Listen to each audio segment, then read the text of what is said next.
ማዘርን ማናገር ፈልጌ ነበር። እማማ እንዴት ኖት? ደህና ኖት? እንዴት ኖት? ደህና ነኝ አልሐምዱሊላህ ይመስገን። አንቺ ደህና ነሽ? ደህና ነኝ አልሐምዱሊላህ። የሌይላን ድምፅ ከሰሙ ስንት ጊዜ ሆኖት? ከደወለች ስንት ወር ሆናት? 9 ወር ሆኗል። አሁን 9 ወር ነው። 9 ወር ሆናት ከደወለች።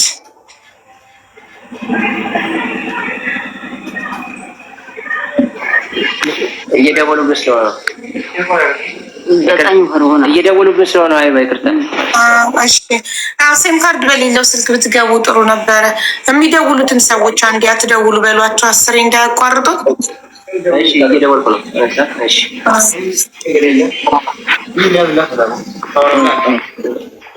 ዜና ነው ያለው። እሱ ምንድነው? ዛሬ ተነግሯቸዋል። አላህ Subhanahu Wa Ta'ala እስከ መጨረሻው በአጭር ጊዜ ውስጥ አላህ ምን ደሰት ያደርገን። ልፋታችሁን አላህ ይቀበላችሁ። ዛሬ ለኢትዮጵያ ኤምባሲ መልእክት መጥቶላቸዋል። ሌይላ ከኢድ በኋላ ትፈታለች የሚል መልእክት መጥቶላቸዋል። አላሁ አክበር። ይሄንን የሚፈርመው አካል ግን ከሳውዲ ውጭ ስለሆነ ከፍተኛ ባለስልጣን ነው። እሱ የለም። ከዛ ውጭ ግን ያለችበት እስር ቤት የሚጠብቁት ትዕዛዝ ብቻ ነው። ያ ማለት አሁን ኤር ነው። ሁሉም ቢሮዎች ዝግ ናቸው። ወደ ኋላ ተመልሶ ብዙ ማውራቱ አግባብ ስላልሆነ በርካታ ነገሮች ማውራት ፈልግ ነበር፣ ግን ቁም ነገሩ ይሄ ስለሆነ ዛሬ ኢትዮጵያ ኤምባሲዎች ለኛ ደውለው ሌይላ ከኢድ በኋላ ትፈታለች የሚል መልእክት መጥቶላቸዋል። ፈራሚው አካል ግን የለም። አሁን ከሳውዲ ውጭ ነው ያለው። እሱ እንደመጣ ለለችበት እስር ቤት ትዕዛዝ ይተላለፋል። ምናልባትም ከኢድ በኋላ እንግዲህ 13 ዓመት ታግሰናል። ቀጣዮቹን ቀናቶች መታገስ ይሄን ያክል የሚከብድ ስላልሆነ የአላህ Subhanahu Wa Ta'ala እንኳን ለዚህ ቀን አበቃን የሚለውና በዚህ መሰረት ለማንኛውም አካል ገብተህ ይሄን መልእክት አስተላልፍ ተብዬ ስለተነገርኩኝ ነው ዛሬ የመጣሁትና አንዴ ውለታ ዋልልን ብለን ነው የጠየቁት። ሲመጣ ቃል በቃል ፈልግ ነው። እባክህ ከኮሚቴውም ይሁን ከሆነ ሰው ጋር እቺ ልጅ ያለችበትን ሁኔታ ሄዳችሁ ድምጿን አሰሙን። በህይወት መኖሯ እርግጠኛ አይደለንም፣ ቤተሰብ ካገኘናት ረጅም ጊዜ ሆኖናል እያለ ስለሆነ እባካችሁ ሄዳችሁ ቪዲዮም ሰርታችሁ ድምጿን እንስማት እባክህ አደራ ስለው ኃላፊነት ወስዶ ነው ሄደው። ስለዚህ ፕሊስ ስትመጣ የምትነግረን ነገር አስገቢው። ሲመጣ የሚነግረን ነገር እንደዛ ብለን ሄደ ድምጿን አሰማን ብለናችሁ አደርጋለሁ ኢንሻአላህ ብለን ሄደ ለምን ያንን አላደረክልኝም? በተጨማሪ ሲጀመር ከማንም በላይ ኮሚቴ ነው መስማት ያለበት ይሄንን ጉዳይ ቤተሰብ። ይሄ ነገር ኢንሻአላህ ትልቅ ደስታው በሰቆቃ ያሉት ቤተሰብ እንጂ እኮ ኤምባሲው አይደለም አይደል? እንዲህ አይነት ትልቅ ደስታ መጥቶ ቤተሰብ አልሰማሁም የሚልበት ደረጃ ላይ ሃውካን እንዴት ይሆናልስ? ይሄ ቤተሰብ እንዴ ይሄ እኮ ትልቅ ተስፋ። ይሄ ጥያቄ ሲነሳ ነው ወይ ትላንት ያንቺ ቤት ሲነሳ ነው ወይ እንኳን ደስ አላችሁ የሚመጣው? ዋይ እኔ በውስጥ ስንት ጊዜ አልጠየቅኳችሁም ወይ? ኮሚቴውን አልጠየቅኩ አንተን አልጠየቅኩም ወይ? ስንት ጊዜ አልደወልኩም ወይ? እባካችሁ መረጃ ብዬ ለኮሚቴው ኃላፊ ስንት ድምጽ ለአቶ ጀማል አላኩም ወይ? ይሄኛው ተወርለ ለተባለ ስድቦ አልመለሰኝም ወይ? ይምጣና አይሻልም? መኖሮ ይሻላል። አለበዛ ምንም ዋናው እሱ ስለሆነ መመለስ ያለበት ይምጣ ይግባ። አሁን አሪፍ ጥያቄ ነው ያነሳለትና ኖሮ ሞር ይሻላል። ምክንያቱም አለበዛ ምላሽ ከሌለው ከንቱ ነው የሚሆነው እና እንዲገባ አድርገው ሀቡ እኮ እየጠበቅን ነው። እኔ ኮመንቱ ላይ ያፈጠጥኩት እኮ የእሱን ኮመንት እየፈለግኩ ነው። ለምን አዲስ አካውንት ስለሆነ የከፈተው ለዚህ ጉዳይ ምላሽ ለመስጠት ነው። ቲክቶክ በመጀመሪያውም ቢሆን ይግባ፣ በመጀመሪያውም ቢሆን ይግባ እኮ በመጀመሪያው ቮይስ አድርጌለታለሁ። በመጀመሪያው ግባ። ቪዲዮ ማብራት አይጠበቅብክም። ሞዴሬተሮች ፕሊዝ፣ ክብሪት መስዬ እየጻፈ ነው ኮዱን፣ ፕሊዝ ኢንቫይት አድርጉት። 3 ቁጥር እያጻፈ ነው። አስገባ፣ ኢንቫይት አድርጉት። ባይዘዌ እኛ ይሄንን ድምጽ ለህዝብ ይዞት የመጣ ሙባረክ ሙሰማ ነው እንጂ አቡ አሚራ እንደነገረን ህይወቱ አደጋ ላይ እንደሆነ የሰማው የዛሬ 2 ወር ነው። እናም ግን 2 ወር ሆኖት ግን አቡ አሚራ ሚዲያ ላይ ይዞት አልወጣም። በውስጥ ለኮሚቴ ነበር ሲያሳውቅ የነበረው እና ሙባረክ ትናንትና ይህንን ሰቆቃ ሲሰማ ይዞት መጥቶ ኔጋ ህዝብ በመስማቱ ነው ዛሬ መልካም የምስራች የመጣልን ከኢድ በኋላ ልትፈታ እንደሆነ። ያው ምንም አይነት ማስረጃ ባይኖረንም ይህንን መልካም ዜና የሰማነው። ሀቢባ እንትን በይ ዋትሳፕ እስኪ መልዕክት አስቀምጫለሁ። አለኝ። ሀይ ባመጥቻለሁ። በድምጽ ገባል፣ ችግር የለም። እሺ አቦ አፍናን እናመሰግናለን በጣም ተስፍዬ። አሁን ጥያቄህን ገብቷል። አሁን መጠየቅ ትችላለህ። ቴንኪዩ አቦ አፍናን ወንድሜ። ይሄ ጉዳይ የዛሬ 2 ወር ተነስቶ ሚዲያ ላይ መተህ ነበር አይደል? ያወራንበትን ታስታውሳለህ አይደል? ስለዚህ ጉዳይ በዚህ ጉዳይ እዛን ጊዜ ስናወራ ምንድነው እሱ እስኪ ፍርድ ቤት ያለውን ነገር ንገሩን፣ ማስረጃ አሁን እንፈልጋለን ብለን ስንነግራችሁ ለማንም እንዳትሰጡ ብላችሁ የላካችሁልን ዶክመንት አለ አይደለ? ይሄ በህግ የተያዘ ነው ተብሎ ኮፒውን የላክልን አለ። አንተ 10 ምናምን ገጽ አካባቢ ማብራሪያ ማለት ነው። የወንጀሉ ምናምን የተፈጸመበት ምናምን ብለ የላክልን እና 13 ዓመት ከሞላት በኋላ እንደምትወጣ ማለት ነው። እሱ ከ13 ዓመት በኋላ ትወጣለች የሚል ነገር እንትን አልከን። በዛ ጊዜ ምን አልኩህ እኔ ላይቭ ላይ እባካችሁ በህይወት መኖሯን እርግጠኛ ስላልሆንኩኝ እኔ እርግጠኛ ስላልሆነ ይሄ ህዝብ ድምጿን መስማት ስለምንፈልግ እባክህ ከኮሚቴው አስተባብረህም ቢሆን ሄዳችሁ የሆነ ቪዲዮም ሰርታችሁን መግባት የሚችለው ሰው ድምጿን አሰምቶ ያለችበትን ሁኔታ ንገረን ስል ኢንሻአላህ ባላ ፈቃድ እንግዲህ አማክራቸው ሄደን እናያታለን ብለኸኝ ነበር አይደል? አብያለሁ።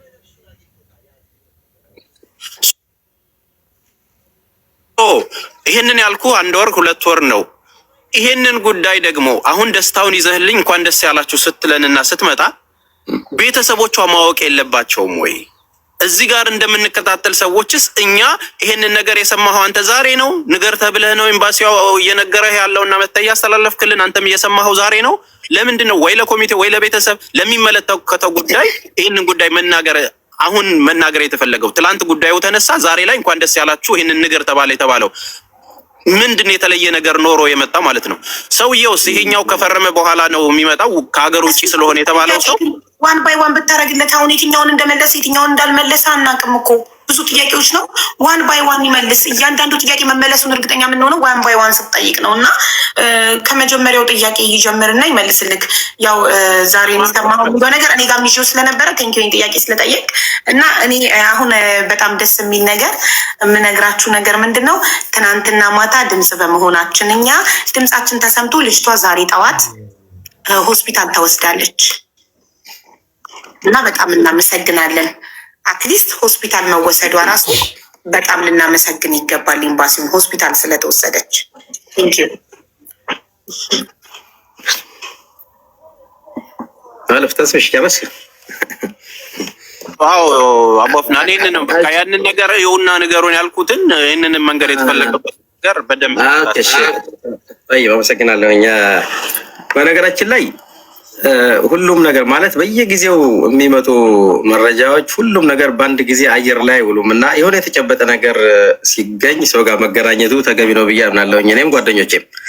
ሌላ ግን ወደ ተስፍሽ ስመጣ ሀቢባ ትላንት እኮ ጽፋልኝ ነበር። ያው ሀቢባ እየሰማሽ ነው አይደለ?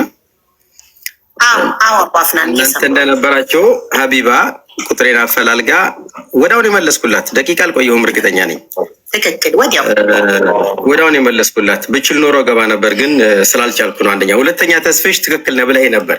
የዛሬ 5 ወር አካባቢ ከከፍተኛ ፍርድ ቤት የመጣውን ወደ 11-12 ገጽ አካባቢ ማብራሪያ የልጅቱ አጠቃላይ ሂደት እንትን ብሎ 13 ዓመት እስከሞላት በኋላ እንደምትወጣ ያንን ለኤምባሲ ማብራሪያ እንደመጣ ነግረናችሁ ነበር። አሁን በዛ መሰረት አልሐምዱሊላህ ረመዳን 2 ላይ 13ኛ ዓመቷ ሞልቷል። የዛሬ 20 ምናምን ቀን ማለት ነው።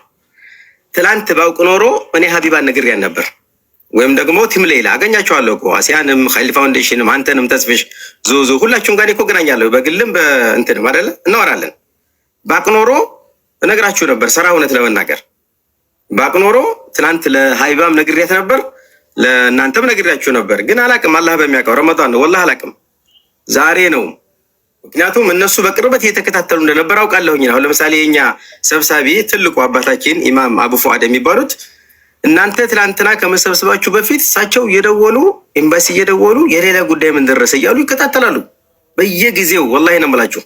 ያን ሁሉ እንትን ሳይሰለች ነው ኢትዮጵያ ኤምባሲ ደግሞ በራሱ መንገድ የሚከታተልባቸው ሂደቶች አሉ። እነዛን ሂደቶች ይዞ ጥሩስነቱ የኢትዮጵያ ኤምባሲ ይህን ጉዳይ እየተከታተለ ዛሬ ላይ ይሄ መልዕክት ሲመጣላቸው፣ አጋጣሚ ደግሞ ትናንትና በጣም በርካታ ሰው ነበር በሀቢባ ቤት ይመስለኛል እና ሚዲያ ላይ ነገሩን እንትን ሲል በቃ ለቤተሰብም ሆነ የሌላ ጉዳይ ያገባናል ለሚል ማህበረሰብ ወጣችሁ ያለውን ነገር ንገሩ ተብለን እኔ ዛሬ ነው ያወቅኩት። ተስፍሽ አላህ በሚያውቀው እና ባቅ ኖሮ ቢያንስ ሀቢባ ጋር እንኳ ትናንትና ነው ገና የተገናኘሁት።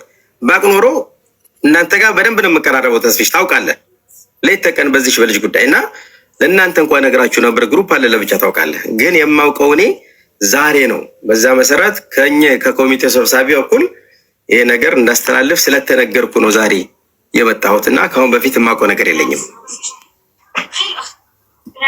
ጥሩ። አሁንስ በዚህ ጉዳይ ላይ እንዴት እርግጠኛ እንሆን? አሁንም ማስረጃዎችን እንፈልጋለን። እኔ አሁን እንደ ግል የምጠይቀው ነገር ከይቅርታ ጋር ይሄንን ነገር በመልእክት የደረሰው ከሆነ ኤምባሲውም ከሆነ አንተን አይደለም እያልኩ ያለሁት አቡ አፍናን፣ ኤምባሲውም ከሆነ ይሄንን ጉዳይ ያወቃችሁት በኤምባሲው በኩል ከሆነ እየሰሙን ከሆነ አንተም ንገራቸው፣ ለኮሚቴውም በኦፊሻል ፔጃቸው በደብዳቤ ባለፈው እንደገለጹት ይንገሩን። እንኳን ደስ አላችሁ ብሎ ማረጋገጫ ስለምፈልግ በኤቪደንስ ስለምፈልግ አሊያም መገለጽ ባለበት ነገር በአግባቡ እንዲገለጽ። አሁን አንተ ተናገር ተብለህ ተወክለን የመጣኸው ኦልሬዲ የወከሉ እዛ ኮሚቴው ነው እንጂ የመንግስቱ አካል አልመሰለኝም።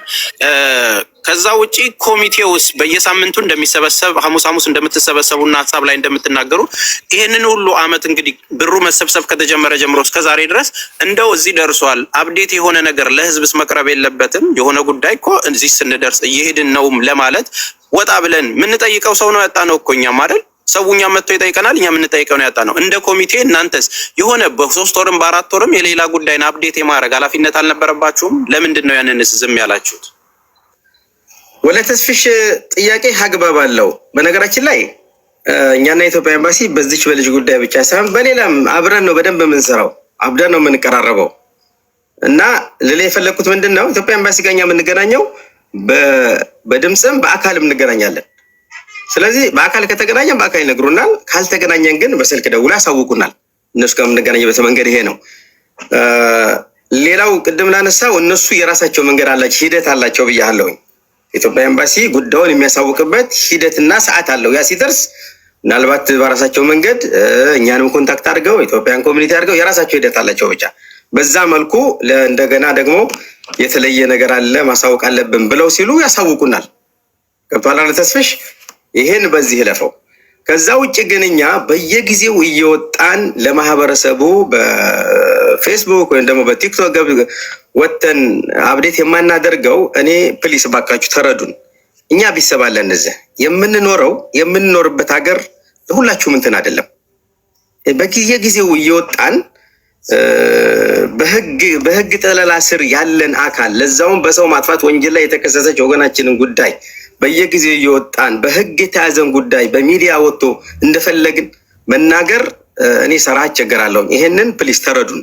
አንደኛ። ሁለተኛ ሂደቱ በጣም ፈታኝ ነበር። ወላሂ ነው የምላችሁ፣ ከምሬ ነው የምነግራችሁ።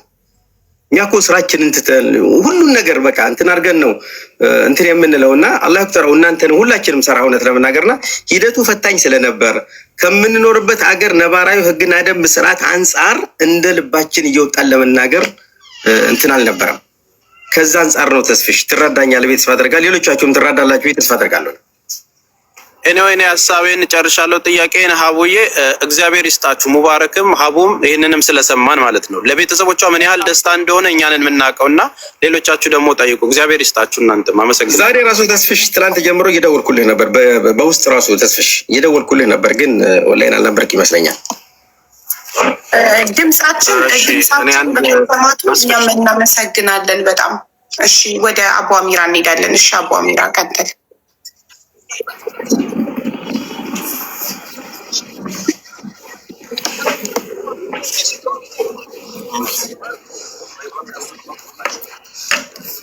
አቡ አፍናን።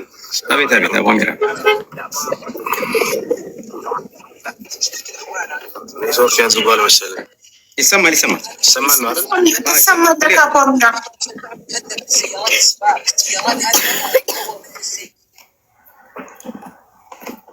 ኔትወርኩ አስቸገረው መሰለኝ አቡ አሚራ። ከምንም በላይ መመስገን ያለበት ሙባረክ ነው። እሱ ድምፁን ይዞ ባይመጣ ኖሮ እኛ ትናንትና እንደዛ አንጮህም ነበር። በመጮሃችን ድምፃችን ኤምባሲ ደርሶ ኤምባሲው ሐኪም ቤት እንድትሄድ ዛሬ ጠዋት ሐኪም ቤት እንድትሄድ በማድረጉ በጣም ደስ ብሎኛል። ይህን ደግሞ ከእስር ቤት ነው ሐኪም ቤት መሄዷን የተነገረው ለሙባረክ። እናም ሁለተኛ ነገር ደግሞ ዛሬ ደግሞ አቡ አፍናን አላህ ይስጣው አክብሮ መጥቶ ደግሞ ከኮሚኒቲ ኮሚቴዎች ተወክሎ ምንድነው የሚባሉት ኮሚኒቲ ነው ኮሚቴዎች ተወክሎ መጥቶ ይህንን ደስታ ደግሞ ስላበሰረን በጣም እናመሰግነዋለን። ህዝብን አክብሮ መጥቶ ደስታውን ስላበሰረን ባንጮህ ድምጽ ባንሆናት ይህንን ሁለት መልካም ነገር አንደኛ ከምንም በላይ መታከሟ፣ ሁለተኛ ከኢድ በኋላ ልትፈታ መሆኑን መስማታችን፣ ከኢድ በኋላ ካልተፈታች ደግሞ ድጋሚ ድምጽ መሆናችን እንቀጥላለን። ሚዲያ ላይ ወጥተን እንደፈለግን መናገር አንችልም ላላችሁት ገንዘቡ እኮ የተሰበሰበው ከሚዲያ ነው፣ ከህዝቡ ነው። እያንዳንዱ ህዝብ ደግሞ 5ም 10 የሚያዋጣ የመጠየቅ መብት አለው።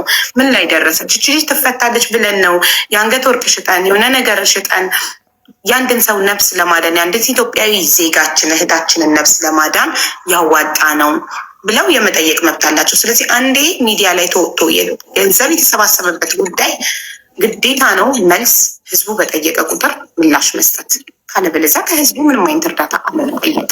አመሰግናለሁ። ሀቢባዬ ሀሳብሽ ትክክል ነው። እኔ ስራ እውነት ለመናገር 2 ሚሊዮን ሪያል ቀላል አይደለም። እንኳን መሰብሰብ አይደለም በአካውንቱ ለማስገባት ያየነው ዕዳ ፍዳ እኛ ነን የምናውቀው። ማለት ወደ ህግ ከዛ በኋላ ወደ ሟች ቤተሰብ ትራንስፈር የተደረገበት ሂደት በራሱ እጅግ በጣም አድካሚ ነበር። በዛን ጊዜ ብዙ ነገሮች ሲወሩ ነበር። ወላሂ ሀቢባ እነዛን ነገሮች በሙሉ ጥርሳችንን ነክሰን ለመጣ ለሄደው ለትንሽ ለትልቁ መልስ አያስፈልግም፣ በቃ ደበቅ ብለን እንስራ፣ የሆነ ነገር ይዘን እንውጣ በሚል ነው እንጂ አንቺ ያልሽው ሀሳባውን ትክክል ነው። ማንኛውም ኢትዮጵያዊ 5ም 10ም ማዋጣት ብቻ አይደለም ገንዘብ በሀሳብም ስለዚች ልጅ ሲያስብ ያደረሰው በሙሉ የመጠየቅ መብት አለ። ትክክል ነው። ነገር ግን ያለንበትን ሀገር ነባራዊ ሁኔታ ደግሞ አንቺ ትገነዘቢያለሽ ተስፋ አደርጋለሁ። ምክንያቱም በህግ ከለላ ስር የተያዘን ጉዳይ እኛ እየወጣን በየጊዜው ለራሳችን አደጋ ስለሚፈጥር ማለት ነው። ገብቶሻል አይደል? ያንን ለማለት ነው እንጂ ማናችሁም የመጠየቅ መብት አላችሁ እንዴ። ወገናችን እኮ ናት እቺ ልጅ 13 ዓመት እስር ቤት ያሳለፈችው እና ያለ ማለት ፈልጌ ነው። በዚህ መልኩ ማህበረሰቡ ቢረዳ ደስ ይለኛል። ሀይባ አንድ ጥያቄ አንድ እስቲ ነገር እንዲተባበረን አቡ አፍናን እንጠይቀውና አቡ አፍናን እንግዲህ ሰላም አለይኩም ብያለሁ በድጋሚ አንድ በደንብ ይሄንን ሰው አሁን እዚህ ያለው 19,000 ህዝብም ቤተሰባም ሁሉም ሰው ደግሞ የበለጠ ኮምፈርት እንትን እንዲሆን ሹር እንዲሆን ስልክ ለደወለልህ ሰው ቀጥታ ለቆንስላ ለኢትዮጵያ ምንድነው ለውጭ ጉዳይ ያንን ነገር ኮንፈርሜሽን ደብዳቤ ይላኩላቸው እነኛ ነገ ሄደን ፒክ ቤተሰቦቿ ይኸው እዚህ እንደምታየው ወንድሟ እዚህ ያለ ነገ ጠዋት ሄደን እኛ አምባሳደር ሲራጅ ጋር መሄድ እንችላለን እና ያለምንም ቀጠሮ እዛ ስለመሄድ ጠዋት ላይ አንተ ደውለህ ወደዛ ፋክስ ያድርጉ ኦር ኢሜል ያድርጉ። ይህንን ነገር በቃል የነገራችሁን ለኢትዮጵያ ለሚገኘው ኤምባሲ ኢንፎርም አድርጉ።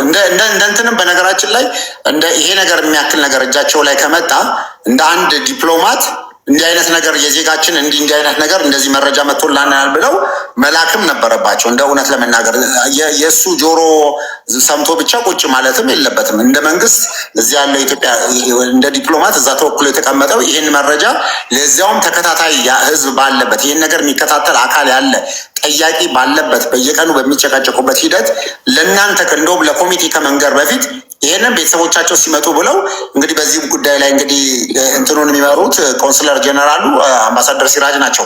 ለነሱ ቢሮ ኦፊስ ኢሜል ማድረግ ነበረባቸው ኦር ፋክስ ማድረግ ነበረባቸው። ምክንያቱም ኢቨን የእናንተ እንግዲህ ያኔ እንኳን የተጠየቀው ገንዘብ ከአጠቃላይ ከጅዳም ከሪያድም የተሰበሰበ ወደ አካውንቱ ከገባ በኋላ ምን ያህል ገንዘብ ያስፈልጋል የሚለውን ነገር ኮንፈርሜሽን አምጡልን ብለን የኢትዮጵያ ኤምባሲ እዛ ያለው የኢትዮጵያ ኤምባሲ ለውጭ ጉዳይ እዚህ በላከው መረጃ ነው ሀቡላንቼ ላኩልሽ ወረቀት ማለት ነው።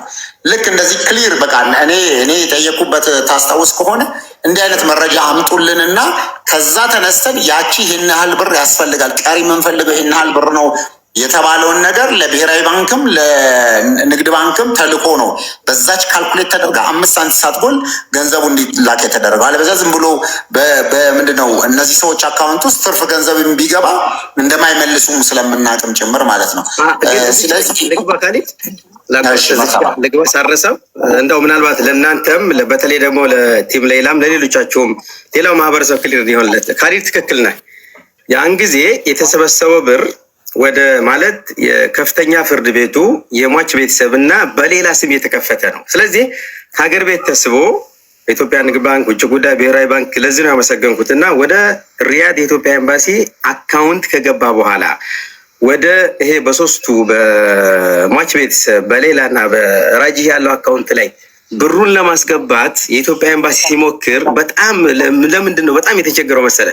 አካውንቱ 0.5 ሳንቲም አይቀበልም። የሚገርምህ ስለዚህ ዛሬ ይሄን ያህል ነው ብለን ካልኩሌት አድርገን ብሩን ስንሞክር ትራንስፈር ለማድረግ ኢትዮጵያ ኤምባሲ ሲሞክር አይቀበልም። ምክንያቱም ሌላ ሰው ወይ 20 ብር ወይ 30 ብር ወይ 500 ሪያል አስገብቶ ይገኛል። ገባ አይደለ? አካውንቱ ከ2 ሚሊዮን ሪያል በላይ እንዳይቀበል ተደርጎ ነው የተከፈተው። በዛ ምክንያት የኢትዮጵያ ኤምባሲ በጣም ለፍቷል ያን አካውንት እዛ ለማስገባትና በጣም ሊመሰገኑ ይገባቸዋል።